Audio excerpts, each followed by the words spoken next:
Hello, my name is Lauren and I am an apprentice guide dog mobility instructor at the Guide Dog Foundation.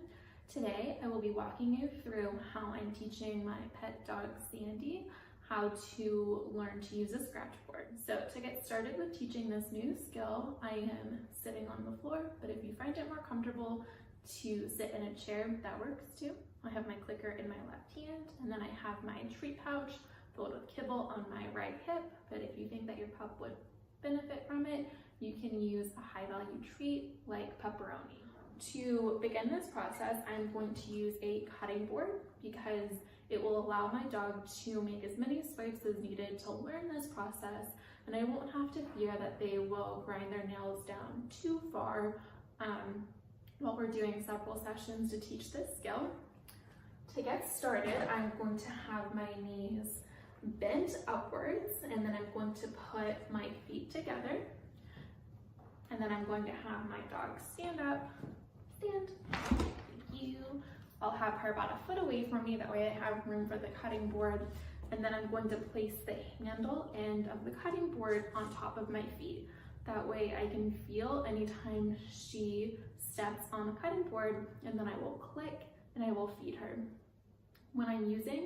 When I'm getting the kibble out to feed her, I'm going to lure her away so that her foot comes off the cutting board, setting her up for the next repetition. So again, I'll take my cutting board, place the handle in, just propped up on my feet, and when she steps on it, I'm going to click and then use my kibble to lure her off the cutting board,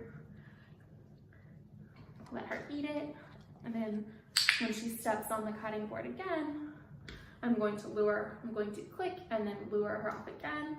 I may need to encourage her by pointing at the cutting board to step on it, maybe using some verbal encouragement. What was this? Good job.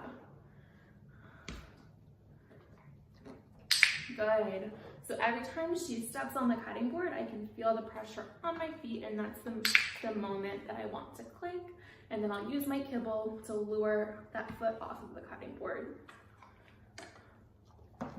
Good job. So I'm just tapping the cutting board to encourage her to come towards me and step on it. Good girl. Now that she has an idea that I want her to step on the cutting board, I'm going to use a kibble to lure her off of it.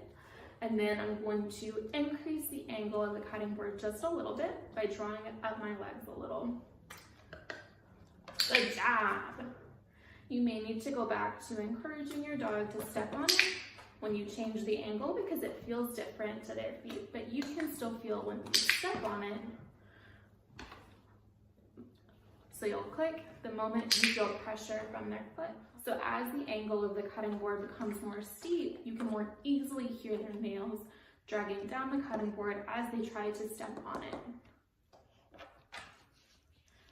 So now she's using her nose to try and nudge my hand, which is not what I'm looking for. And then she realized, oh, I have to use my foot, and I could feel and hear her nail on the cutting board. Sometimes, like just what I just did, you could hear her nails on the cutting board, but I forgot to click, so I went ahead and fed her anyway. What happened? Come on. So Sandy just laid down. She got a little bit confused about what I wanted her to do. So I just encouraged her to get back up with some verbal encouragement. Good. Good. So she pawed at my hand rather than at the cutting board. Remember, that's not what we're looking for. Good. When I hear her nails on the cutting board, I'm clicking and feeding. So when she's pawing at my hand, I'm withholding my click for that behavior.